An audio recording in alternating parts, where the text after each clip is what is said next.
சிறுகடிக்க ஆசை சிறியல்ல அடுத்து வர எபிசோட்ல என்ன மாதிரியான ட்விஸ்ட் எல்லாம் இருக்க போகுதுங்கிறத இந்த வீடியோவில் பார்க்கலாம். நம்ம ரோகிணி பணம் சந்தோஷி சார் கேட்கறதுனால 10 லட்ச ரூபாய் பணம் ரெடி பண்ணி கொடுக்க முடியலையேன்னு சொல்லி வருத்தத்துல இருக்காங்க. இப்ப வீட்டுல இருக்க நகை ஒட்டு மொத்தமா எது எது இருக்கோ அது எல்லாமே எடுத்துட்டு இன்க்ளூடிங் தாலி செயின் முதல் கொண்டு எல்லாத்தையுமே வித்துட்டு 10 லட்ச ரூபாய் பணத்தை ரெடி பண்ணிடுறாங்க.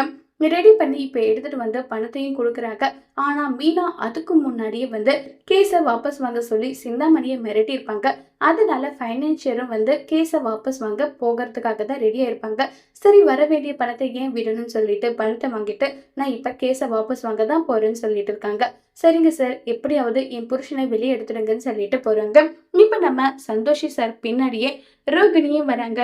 இப்ப மனோஜ் ரோகிணின்னு சொல்றாங்க, மனோஜ் நீ கவலைப்படாம இரு மனோஜ், வெளியே எடுக்கிறதுக்கு நான் அவரை கூட்டிட்டு வந்துட்டேன். அவர் வந்துட்டாரு இல்ல, உன்னை கண்டிப்பா வெளியே எடுத்துருவாருன்னு சொல்லிட்டு எல்லாம் இருக்காங்க.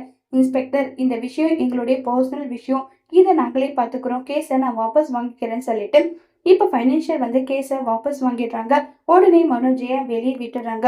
உடனே ரோகிணி மனோஜ் கட்டுப்பிடிச்சு, மனோஜ் உனக்கு என்ன பிரச்சனை வந்தாலும் முதல்ல நான் தான் நிற்பேன், எதை நினைச்சு நீ கவலைப்படாத மனோஜ்னு சொல்லிட்டு இருக்காங்க. உடனே அந்த இடத்துக்கு விஜயா வராங்க. கை எடுடி, என் பையனோட நிலைமைக்கு ஒட்டுமொத்த காரணமும் நீதான், உன்னெல்லாம் நான் சும்மாவே விட மாட்டேன், கையை எடுடின்னு சொல்லிட்டு கோபப்பட்டு பேசி, மனோஜ் உனக்கு எந்த பிரச்சனையும் இல்ல, போலீஸுங்க உன்னை அடிச்சாங்களான்னு சொல்லி கேக்குறாங்க. இல்லம்மா, எப்ப வெளியே வருவேன்னு இருந்தேன், ரோகிணி மட்டும் இல்லனா என்னால வெளியே வந்திருக்கவே முடியாதுன்றாங்க. உடனே அந்த இடத்துக்கு முத்து வராங்க. மீனா மட்டும் போய் சிந்தாமணியை மிரட்டலனா இந்நேரம் நீ ஜெயில தாண்டா இருந்திருப்ப, அவ்வளவு சீக்கிரம் ஒன்னும் உன்னை வெளியே விட்டுருல.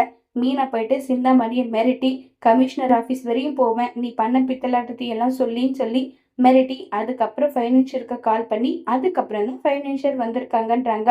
உடனே ரோகிணி, இல்ல பைனான்சியர் 10 லட்ச ரூபாய் பணம் கேட்டாரு, நான் என்னுடைய தாலி செயின் இன்னும் கொஞ்சம் நஞ்சம் இருந்த நகை ஒட்டு மொத்தமா வித்து தான் அவருக்கு பணம் கொடுத்து நான் அவரை கூட்டிட்டு வந்திருக்கேன், வேணும்னா அவர் இங்க இருக்காரு கேளுன்னு சொல்லிட்டு கேக்குறாங்க. உடனே நம்ம ரோகிணிக்கு ஆப்பு வைக்கிற மாதிரி, நீ எங்கம்மா பணம் கொடுத்த, நீ பணம் கொடுக்கவே இல்லையே, பணம் நீ கொடுக்காத எப்படிமா நீ இப்ப நான் எடுத்துட்டேன் வெளியேன்னு சொல்லிட்டு இருக்க. மீனா சிந்தாமணி மேடம் கிட்ட சொல்லி சிந்தாமணி மேடம் தான் கேஸை வாபஸ் வாங்க சொன்னாங்க. சோ மீனா சொல்லி தான் நான் இங்க வந்தேன்னு சொல்லிட்டு இருக்காங்க. இது கேட்டதுமே பயங்கரமா ரோகிணிக்கு ஷாக் ஆகுது. மனோஜ், இவங்க எல்லாரும் சேர்ந்து என்னையும் உன்னையும் பிரிக்கிறதுக்காக இப்படி பண்றாங்க, நான் தான் தாலி செயினை வித்து உன்னை வெளியே கொண்டு வந்தேன்னு சொல்லிட்டு எல்லாம் இருக்காங்க. உடனே மனோஜ் ரோகிணிய தப்பா புரிஞ்சுக்கிறாங்க. உன்னுடைய சுயநலத்துக்காக எப்படிப்பட்ட பொய்னாலும் நீ சொல்லுவியா, என் கூட சேர்ந்து வாழணும், என் குடும்பத்தை கிட்ட இருந்து என்னை பிரிக்கணுன்றதுக்காக நீ போட்டுட்டு இருக்க பிளான் ஒட்டு மொத்தமா என்னன்றது எனக்கு தெரியுது. என் குடும்பம் எனக்கு இருக்கும்போது எனக்கு எந்த பிரச்சனையும் கிடையாது, எந்த கவலையும் கிடையாது, பேசாம போடின்னு சொல்லிட்டு ரோகிணியை இக்னோர் பண்ணிட்டு மனோஜ் நேரா விஜயாவை கட்டி பிடிச்சி ஃபீல் பண்ணிட்டு இருக்காங்க. வாடா மனோஜி போகலாம், உனக்கு கெட்ட திருஷ்டி நிறைய பட்டிருக்கு போல, அதனாலதான் இப்படி எல்லாம் நடக்குதுன்னு சொல்லிட்டு ஆரத்தி எடுத்து உன்னை உள்ள கூட்டிட்டு போலாம் வான்னு சொல்லிட்டு உள்ள எல்லாம் கூட்டிட்டு போறாங்க. மனோஜை பத்தி எதுவுமே அண்ணாமலை கேர் பண்ணாம அவர் பாட்டுக்கு உட்கார்ந்துட்டு இருக்காங்க. அப்ப விஜய் எங்க புள்ள ஜெயில வரைக்கும் போய் வந்திருக்கான், என்னாச்சு ஏதாச்சுன்னு ஏதாவது ஒரு பதட்டம் உங்ககிட்ட இருக்கா, எதுக்காக நீங்க இப்படி இருக்கீங்கன்னு சொல்லிட்டு இருக்காங்க.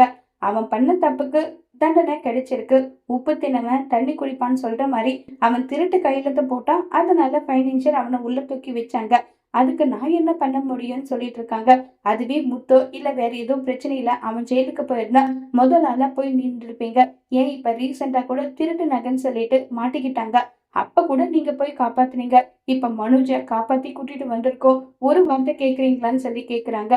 முத்து எப்படிப்பட்டவன், முத்து கூட மனோஜ கம்பேர் பண்ணவே பண்ணாத, இனிமே என்னால அவனுக்கு எந்த ஒரு உதவி செய்ய முடியாது, பேருக்கு தான் நான் அப்பாவா இருக்கேன், அது கூட அவன் நடந்துக்கிறத பொறுத்துதான், நீ வேணா உன் புள்ளைய தலை மேல தூக்கி வச்சு கொண்டாடு, எனக்கு அப்படி கொண்டாடணும் எந்த அவசியமும் கிடையாது விஜயான்னு சொல்லிட்டு ரொம்பவே கோவப்பட்டு பேசிட்டு அங்கிருந்து கிளம்பி போயிடுறாங்க. அண்ணாமலை உடனே மனோஜ் முத்து மீனா 2 பேருக்குமே நன்றி சொல்றாங்க.